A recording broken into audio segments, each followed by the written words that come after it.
Era una de esas ciudades perfectas, incluso desde su nombre, hasta que el destello de un disparo manchó esa imagen. Dispararon a través de las ventanillas. Había mucha sangre en la escena.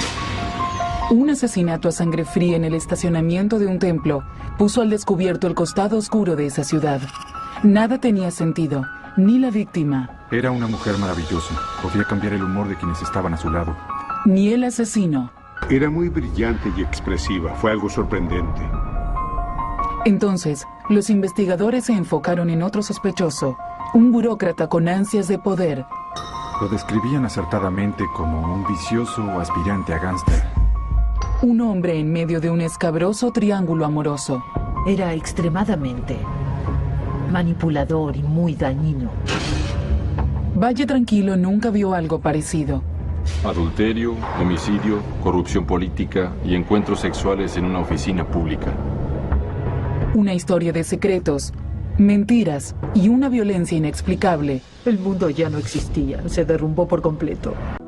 A solo 120 kilómetros al norte de la ciudad de Nueva York, se encuentra la pequeña ciudad del Valle Tranquilo, un lugar pacífico que parecía ser lo que su nombre indicaba. 3 días antes de Halloween, en 1999, el aire fresco llenaba una noche de otoño perfecta.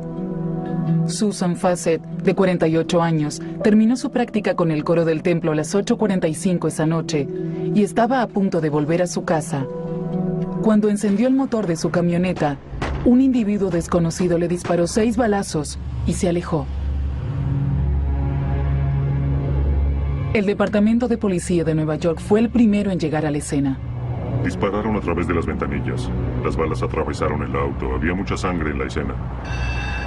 Y llevaron a Susan inmediatamente al hospital más cercano. Nadie comprendía por qué Susan Fassett, creyente devota y madre de 2 hijos, había sido víctima de un ataque tan brutal. Era considerada una mujer amable y generosa. Susan era una buena persona. Tenía hijos casi adultos y, como hace la mayoría, buscó ocupaciones nuevas como el coro. Según sus hijos, tenía una voz hermosa. La policía interrogó a los testigos y recogió pruebas en la escena del crimen.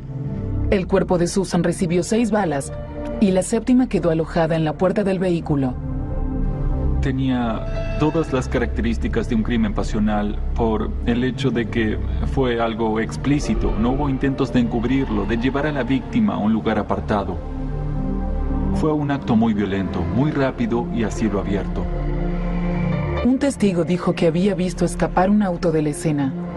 La policía identificó el auto del esposo de Susan, Jeff Fassett. Como era agente local, la policía sabía que tenía un arma. Y también sabía que su matrimonio no era perfecto. Mi padre descubrió que ella tenía un romance y se enfrentó con ella. Recuerdo que mi madre lloró mucho. Mi padre estaba furioso. Jeff Fassett se convirtió rápidamente en el sospechoso principal del homicidio de su esposa. La policía descubrió que el auto en cuestión era suyo. Tenía un móvil y también descubrieron algo más. No estaba en su casa, lo vieron en la estación de policía cuando retiró su cheque. 10 o 15 minutos después recibieron por radio el informe de un homicidio. Y esas señales crearon las sospechas. El paso siguiente era obviamente ir a la residencia de los Fassett. Poco después del ataque a Susan, la policía acercó la casa de los Fassett.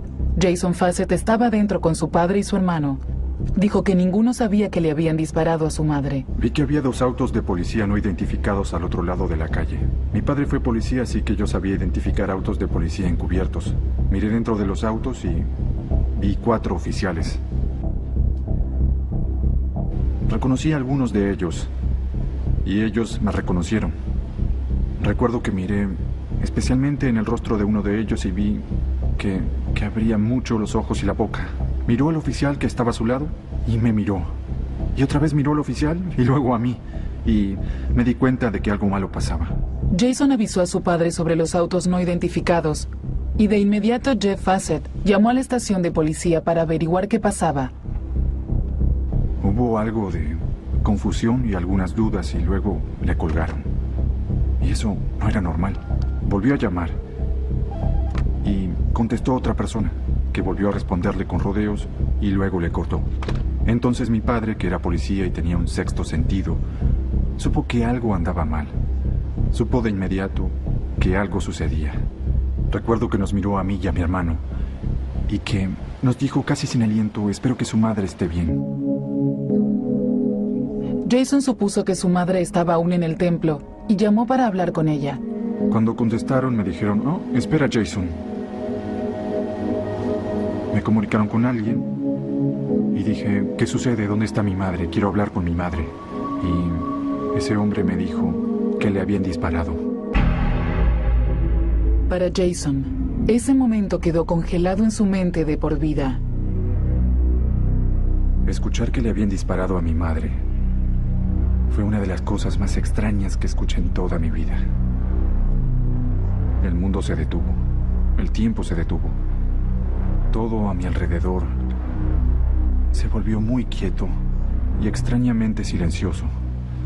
Recuerdo que sentí el estómago revuelto y que continué así un tiempo, porque más allá de decirnos del ataque, nadie nos dio otra información. La situación en la casa de los Fassett era cada vez más tensa. Trataron de hablar con Jeff Fassett, pero no respondió a la puerta. Llegó un equipo SWAT, pero la policía quería actuar con mucha precaución porque era uno de los suyos. Dentro de la casa, la familia no sabía qué esperar, así que se arrojaron al suelo. Mi padre trataba de decidir qué hacer. No sabía qué pasaba, así que cerró las ventanas de la casa y apagó las luces. Entonces pudimos ver mucho mejor hacia afuera. Y de hecho vimos cómo el equipo SWAT rodeaba la casa. Cuando la casa quedó a oscuras, la policía se alarmó, pero no se movieron. Todo quedó paralizado. No entendíamos por qué había tanta confusión. Si le habían disparado a mi madre, ¿por qué no nos decían si estaba viva o muerta? O si podíamos ir a verla al hospital. Nadie nos dijo nada y nunca lo hicieron. Después de 2 horas y media de espera tensa y negociación hostil, finalmente convencieron a los Fassett de que salieran de la casa. Nos obligaron a que saliéramos de la casa uno por uno, con las manos encima de la cabeza. Nos apuntaron desde varios puntos. Nos esposaron y luego nos acostaron boca abajo en el camino de entrada. Jeff Fassett y sus 2 hijos fueron trasladados a la estación de policía y allí los interrogaron toda la noche. Luego el investigador James Carrick le hizo a Jeff Fassett una prueba con el detector de mentiras. Tranquilizarlo llevó mucho tiempo. Estaba muy desconforme con la forma en que lo trataron a él y a sus hijos. Estaba muy enojado y nos costó mucho lograr que se calmara. Los investigadores presionaron a Jeff para que diera más detalles de sus problemas conyugales. Descubrió que su esposa tenía un romance, lo sospechaba desde hacía un tiempo. Conectó una grabadora al teléfono y creo que el 19 de septiembre grabó una conversación que ella mantuvo con un funcionario de la ciudad, Fred Andros. Y lo que escuchó en esa cinta fue condenatorio. Tuvieron una gran pelea. Ella estaba muy apenada y lloró mucho. Jeff Fassett admitió ante la policía que cuando descubrió el romance, se puso furioso. Me dijo que no le importaba tanto que tuviera un romance como que fuera con él, que él era un hombre pervertido, un mujeriego, un estafador. No se podía decir nada bueno de él, y todos en la ciudad sabían lo que era, y su esposa había caído en sus redes. Eso fue lo que le molestó. Jeff les dijo a los investigadores que después de la terrible discusión, Susan decidió terminar su romance con Fred Andros y salvar sus 24 años de matrimonio. Le entregó un teléfono celular y un localizador, y le dijo que esos eran los elementos que usaba para contactarse con Andros cuando era necesario. Él los guardó y luego de una semana las cosas mejoraron entre ellos. La pareja incluso se tomó una semana libre para concentrarse en su matrimonio. Ellos decidieron hacer el esfuerzo de salvar su matrimonio. Y el último mes fue, sin dudas, el mes más feliz que les vi pasar a mis padres. Parecía que podían superar el mal momento. Y en lugar de separarse o divorciarse, ellos Se reconciliaron y recuperaron su matrimonio, al punto que encargaron anillos de bodas iguales para volver a celebrar su amor renovado. Parecía que todo estaba bien otra vez. Al amanecer del día siguiente, Jason aún no sabía si Susan estaba viva o muerta. Finalmente, recibió la noticia. Alguien vino y se sentó conmigo. Me dijo que le habían disparado a mi madre y que estaba muerta. Después del duro interrogatorio, Jason tuvo que enfrentar la terrible noticia de la muerte de su madre. Fue muy difícil. Recuerdo que todo estaba en silencio. Mi madre era increíble. Era una de mis mejores amigas. Era una excelente madre. Una persona maravillosa. Que la matara no tenía ningún sentido. Ella era importante para muchas personas. Y definitivamente era el centro de nuestra familia. Y con ella perdimos una parte enorme de nuestras vidas. Yo me sentía lleno de preguntas. Aunque fue liberado, Jeff Fassett aún era sospechoso en el caso de homicidio. Pero antes de abandonar la estación de policía, hizo una declaración importante. Él me dijo: a mí no me importa lo que me hagan. Interróguenme bajo luces calientes, golpéenme con tubos de goma, hagan todo lo que quieran, pero cuando terminen conmigo, busquen a Fred Andros. Está involucrado. Fred Andros era el hombre con el que Susan Fassett tenía un romance. Al principio, los investigadores no pensaron en él, ya que se centraron principalmente en el esposo de Susan, Jeff Fassett. Supusieron que el auto que había huido de la escena del crimen era el de Jeff. Pero pronto los investigadores descubrieron que habían cometido un gran error. En el caos que siguió al tiroteo, la placa que registró la policía no era la del auto que había escapado de la escena, sino la del auto de Susan, el jeep manchado de sangre que permanecía en el estacionamiento del templo. Después de recibir información de Jeff Fassett, la policía concentró su atención en Fred Andros. Andros era una figura importante en el pueblo vecino de Poughkeepsie y un conocido mujeriego. Era todo un hombre. Era el director del departamento de aguas. Prácticamente era el dueño del pueblo. Al menos eso era lo que la gente decía de él.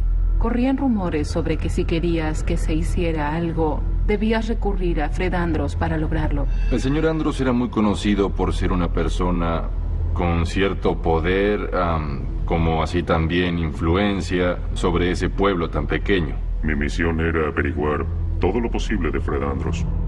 Al inspector Art Boyko, ese nombre le resultó conocido. Era el de un hombre de 60 años que había sido condenado recientemente por varios cargos de corrupción federal. Sin duda se mostró legítimamente alterado. Con las noticias sobre Susan, parecía muy apenado. Andros admitió el romance y dijo que aún amaba a Susan. Y aunque tenía una coartada sólida, la policía intuyó que era necesario hablar más profundamente con él. Durante los siguientes 2 meses, entrevistaron a Andros en 19 oportunidades diferentes. Desde el comienzo, los investigadores asignados para interrogarlo dijeron que hablaba en círculos. Nunca respondía directamente, no daba respuestas concretas a las preguntas. Tenía muy poco que ofrecer y lo atraparon en muchas mentiras menores. Le dijo a la policía que estuvo casado 3 veces, cuando en realidad se había casado 4. Dijo que tenía 4 hijos, aunque en realidad tenía 7. Nos dijo que no tenía teléfono celular, pero le descubrimos 2, y al preguntarle sobre el tema dijo que no tenía un teléfono celular. Esas respuestas eran señales de advertencia que se encendían una y otra vez. Cuando hablábamos directamente con él, sus historias eran un poco fantásticas, demasiado patéticas y también inconsistentes con la información que teníamos de él. Andros admitió su romance con Susan, pero aclaró que pertenecía al pasado. Aseguró que la relación había terminado hacía un tiempo, que no había hablado con ella desde entonces y que no la había visto en persona. Refutamos esa afirmación con los registros telefónicos y con evidencia de que Fred se había comunicado con ella más veces de las que admitía y que habían tenido contacto físico unos días antes del homicidio. Andros insistió en que hacía más de 1 año y medio que no mantenía contacto íntimo con Susan. ¿Por qué? Porque era impotente. Pero los investigadores descubrieron de inmediato que Andros mentía. Los oficiales de narcóticos lo siguieron. Diariamente solicitaba el servicio de prostitutas en la ciudad de Poughkeepsie. Dijo que era impotente, pero llamaba a prostitutas. Entonces llegaron los resultados de la autopsia. Se encontró semen en el cuerpo de Susan Fassett. Tuvo un encuentro sexual alrededor de 24 o 48 horas antes de su muerte. La policía interrogó al esposo de Susan, Jeff. Le pregunté cuándo fue la última vez que tuvo relaciones con Susan.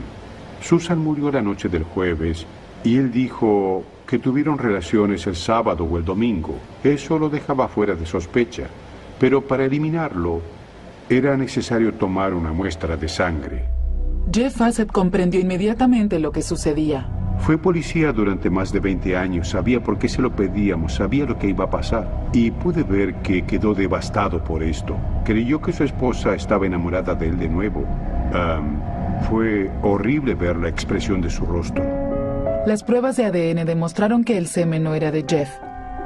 El paso siguiente fue tomar una muestra de ADN de Andros, pero él no quería colaborar, así que la policía ideó un plan. Me encontré con él en el estacionamiento frente a su casa. Le llevé algo para almorzar, con bebida incluida, y usé el sorbete para obtener una muestra de ADN para el laboratorio. Aun cuando era un día increíblemente caluroso, Boyko mantuvo encendida la calefacción de su auto hasta que Andros finalmente se bebió el agua. Para que fuera legal, él debía entregármela. Así que derramé refresco en mi pierna y le pedí que me diera algo de agua para limpiarme. Y así fue como me la entregó. Obtuvimos el ADN. Lo enviamos a analizar y recibimos la confirmación de que el semen en el cuerpo de la víctima era de Fred Andros. El resultado de las pruebas convirtió a Andros en el sospechoso principal y apartó finalmente a Jeff Fassett del homicidio de su esposa. Pero nada en ese caso era tan simple. Andros había sido llamado a declarar en un caso de corrupción federal. Hizo un acuerdo con la fiscalía para reducir su sentencia por extorsión y soborno, a cambio de testificar en el juicio. Las autoridades federales del caso enfrentaron un gran problema. Andros era su testigo clave y necesitaban presentarlo como alguien confiable y honesto. El gobierno federal no podía llevar a Fred ante el estrado en un juicio si nosotros estábamos al tanto de que mentía en otra investigación. Los agentes federales también interrogaron a Andros y trataron de descubrir algo más sobre el asesinato de Susan Fassett.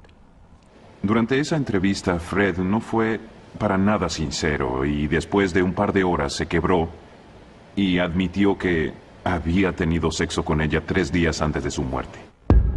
Los investigadores siguieron presionándolo, pero Andros insistió en que él no había matado a Susan. Finalmente, después de varias horas de interrogatorio, Andros hizo una confesión sorprendente. Dijo que sabía quién había matado a Susan. Él dijo, creo que una lesbiana mató a Susan Fassett. La historia parecía otra de las mentiras de Andros, pero él trató de convencer a la policía de que esa vez decía la verdad. Y entonces les dio un nombre. Agachó la cabeza y dijo que Don Silvernail la había matado. Dijo que le había disparado 6 veces con una pistola calibre 45.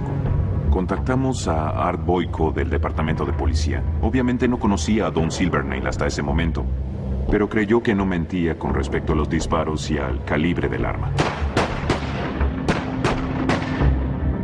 Los investigadores concentraron su atención en John Silvernail, una conocida de Fred Andros que trabajaba con lisiados. Andros le dio al FBI su nombre y dijo que estaba involucrada en una relación de lesbianismo con Susan Fassett.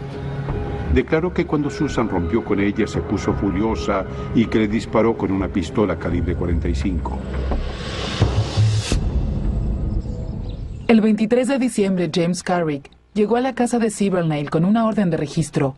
Le dije que le habían disparado a una mujer en el estacionamiento de un templo y que investigábamos a quienes tenían pistolas calibre 45. Según Carrick, Dawn fue colaboradora. Aceptó ir a la estación de policía para responder algunas preguntas. En la estación, admitió conocer a Andros. dijo que Andros y ella eran solo amigos. Lo conocía desde hacía 20 años, pero era una relación social. Fueron amigos durante 20 años. No tenían mucho contacto periódico. Se hablaban solo ocasionalmente. Cuando la policía le dijo que Andros la había acusado de matar a Susan, ella lo negó categóricamente. Estaba muy calmada y controlada, muy tranquila. Y dijo, es ridículo pensar que yo lastimé a alguien. Pregunté sobre sus inclinaciones lesbianas y dijo, me causa repulsión. Jamás participaría de algo semejante. La policía confiscó un arma que encontró en su casa y realizó pericias balísticas. El cañón del arma de Dawn estaba alterado y no tenía marcas para comparar con las de las balas que retiramos del cuerpo de Susan. El hecho de que el cañón del arma estuviera alterado fue una llamada de atención para los investigadores. Unos días después de Navidad, volvieron a interrogar a Dawn. Al comienzo mencioné el tema del arma. Le dije que estábamos esperando el informe, pero que aparentemente había un problema con ella. Eso la puso algo nerviosa y finalmente dijo, mire, no les dije toda la verdad sobre mi relación con Fred. Dijo que era más que una conocida, que mantenían otra especie de relación, que ellos tenían relaciones sexuales y, de alguna forma, él la controlaba. Fue un efecto en cadena. Dawn reveló los detalles de una relación sórdida y extraña de más de 20 años con Fred Andros. Una relación que se fortaleció después de que Dawn involucró a su familia en deudas financieras. Relató todos los detalles en una entrevista exclusiva con Caso Criminal. Una mujer que es inteligente puede tomar decisiones equivocadas. Y a veces los hombres de nuestras vidas tienen gustos de champán con salarios de cerveza. Y en lugar de decirles, bueno, cariño, no podemos pagarlo, solemos decir, está bien, creo que podemos. Dawn dijo que le daba vergüenza admitir frente a su esposo la gravedad de sus deudas familiares. Y recurrió a Fred Andros en busca de ayuda. Cada vez que lo llamaba por problemas en casa o para pedirle dinero, él siempre me respondía. Si necesitaba algún favor, siempre estaba listo para ayudar, siempre cumplía sus promesas. Dawn quedó en deuda con Andros y en ese momento la relación empezó a cambiar. Era una cuestión de poder. Le gustaba que le debieran, de modo que cuando pedía un favor, no tenía otra opción más que decir que sí. Durante 20 años, él le prestó dinero y se lo cobraba con favores. Él solía decirle, oye, Dawn, quiero que tengas sexo con un amigo mío. Cuando algún caballero hacía algo por Fred, él se lo retribuía y yo era esa retribución. Dawn dijo que durante años hizo todo lo que Fred le pedía. Cada favor reducía su deuda con él. Si le decías que sí a Fred, ya no podías decirle que no. Los investigadores estaban asombrados del control que Andros ejercía sobre esta mujer, aparentemente brillante y controlada.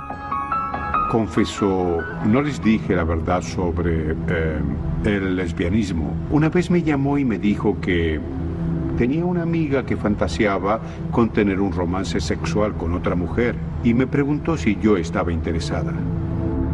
Dawn dijo que al principio se resistía a la idea de estar con otra mujer. Pero Andros le recordó su deuda. Le debía mucho dinero y amenazaba con decírselo a mi esposo. Para convencerla, Andros le ofreció descontar $350 de los $15,000 que ella le debía. Dawn aceptó conocer a la mujer. Ella era Susan Fassett. Se conocieron y los tres mantuvieron relaciones sexuales en esa ocasión. Hubo al menos 5 ocasiones en que los tres mantuvieron relaciones y filmaron una de ellas en una de las plantas de tratamiento de agua. El interrogatorio había llegado al momento de la verdad. En ese momento echó los hombros hacia adelante, bajó la cabeza y dijo, yo le disparé a esa pobre mujer, yo le disparé. Dawn aseguró que Andros tenía un poder siniestro sobre ella, que la aterraba y que le había pedido algo horrible. En ese punto comenzó a llorar y yo dejé que se tranquilizara un poco y le aseguré que todo saldría bien, que había superado el obstáculo más grande que había logrado recorrer la mayor parte del camino y que todo mejoraría, pero que yo necesitaba la historia completa y le pedí más detalles. El motivo de Don para matar a Susan Fassett asombró a la policía. Dijo que no tenía nada en contra de Susan. De hecho, aseguró que a pesar de estar involucrada con ella sexualmente, casi no la conocía. Don dijo que lo único que tenían en común era su extraña relación con Fred Andros. Odio la idea de que me hiciera hacer algo así. Odio estar aquí y odio que ella esté muerta. Don asegura que apretó el gatillo por culpa de Fred Andros y que solo hizo lo que Andros le ordenó. Fred Andros era un hombre extremadamente manipulador y muy dañino. Y sabía cómo manipular a Don.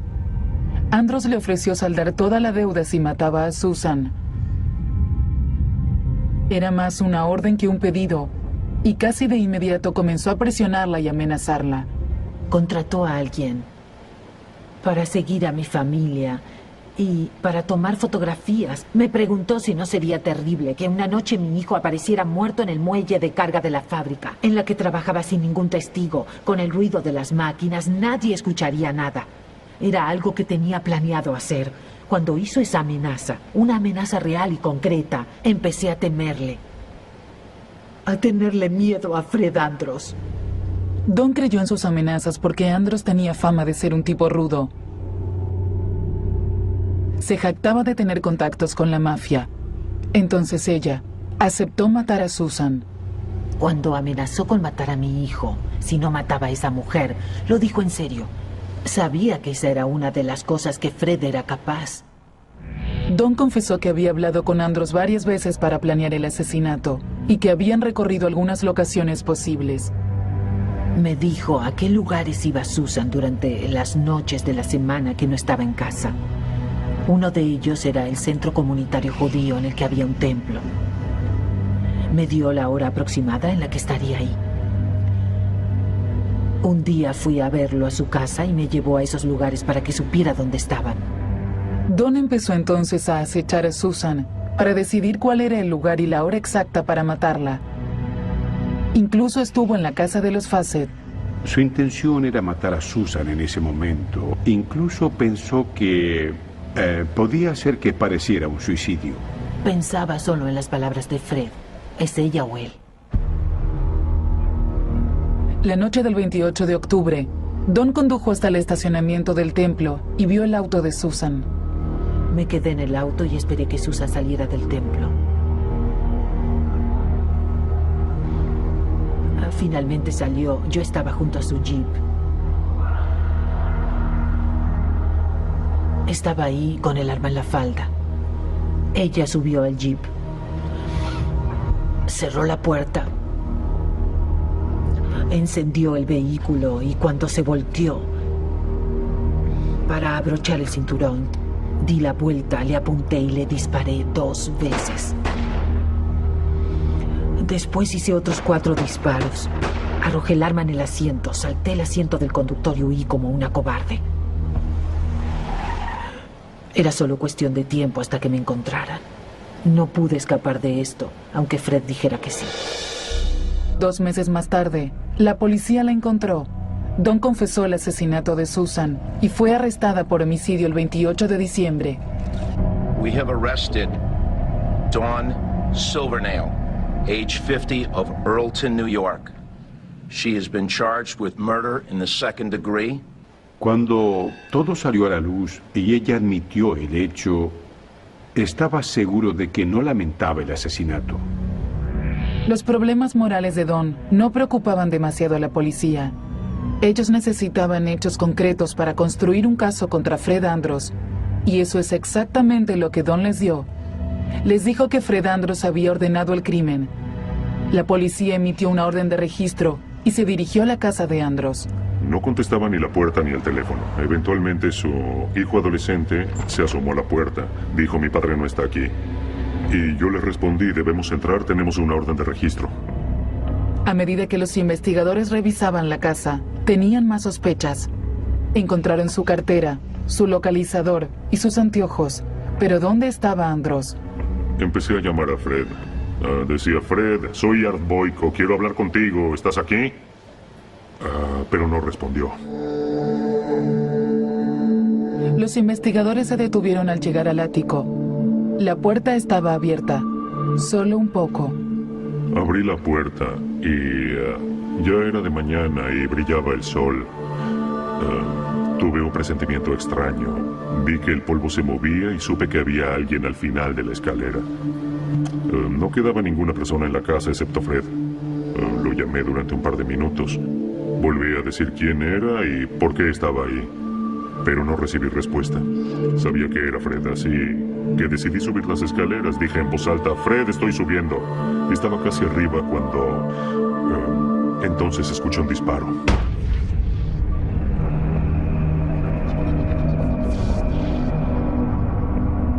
En el ático, los investigadores realizaron un descubrimiento escalofriante. Vi a Fred acostado boca abajo. Y en el rostro tenía un disparo. Andros se disparó en la barbilla. La bala atravesó la cara y salió por el puente de la nariz entre los ojos. Milagrosamente, Andros estaba vivo y la policía trató de obtener una confesión. La mayoría de las personas normalmente no sobreviven a una herida autoinfligida en el rostro o la cabeza. Sabía que no teníamos muchas esperanzas con Fred, así que traté de sacarle alguna clase de confesión. En la sala de emergencias, la familia de Andros se mantuvo en vigilia a la espera de las novedades de los médicos. No sabía qué iba a pasar, si sería capaz de hablar o si realmente podría llegar a ver. La policía montó guardia en la puerta de la habitación de Andros durante varios días. Cuando reaccionó y pudo comprender lo que sucedía a su alrededor, los oficiales le dieron algunas noticias. Le dije, papá, hay 2 oficiales en la puerta de tu cuarto, estás arrestado. Eva quería creer que su padre era inocente e intentó hablar con él. Primero le dije, ¿fuiste tú? ¿Mataste a Sue? Él respondió, no, de ninguna manera. Estaba en casa la noche del homicidio. Le pregunté, ¿tuviste algo que ver con esto? Dijo, no tuve nada que ver. Les dijo lo mismo a los policías, pero no logró engañarlos. Both Fred Andros and Dawn Silvernail did abide and abet each other in the commission of Susan Fassett's murder. He will also be charged with murder in the 2nd degree. A cambio de un testimonio en contra de Fred Andros, la fiscalía hizo un acuerdo con Dawn Silvernail. Ella se declaró culpable y obtuvo una condena reducida. Mientras la fiscalía preparaba el caso contra Fred Andros, la familia y los amigos de Susan Fassett lloraban la pérdida de una mujer que conocieron y amaron.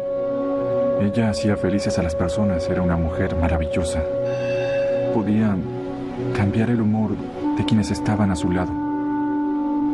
Jason se enteró del romance de su madre con Andros después de su muerte. Trabajaba para Fred y era el mejor amigo de uno de sus hijos. Definitivamente tenía mala reputación en la ciudad y no era alguien honesto. Lo describían acertadamente como un vicioso aspirante a gángster. Las cosas funcionaban a su modo o no lo hacían. Y si no estabas de acuerdo con él, se encargaba de hacer de tu vida un infierno hasta que le dabas la razón. El juicio a Andros comenzó un mes después de su arresto. Era un juicio que daría que hablar en un pueblo tan pequeño. Cuando un juicio involucra adulterio, homicidio, corrupción política y encuentros sexuales en una oficina pública, sin dudas atrae a una gran cantidad de personas. Dawn Silvernail era la testigo principal en contra de Fred Andros. A nadie le agradaba ella ni lo que había hecho. Primero, participó del adulterio. Segundo, estaba relacionada con el señor Andros. Y tercero, se sentó en el estacionamiento del templo. Durante 45 minutos esperó a una mujer contra la que no tenía nada, le disparó varias veces, la mató y huyó de allí.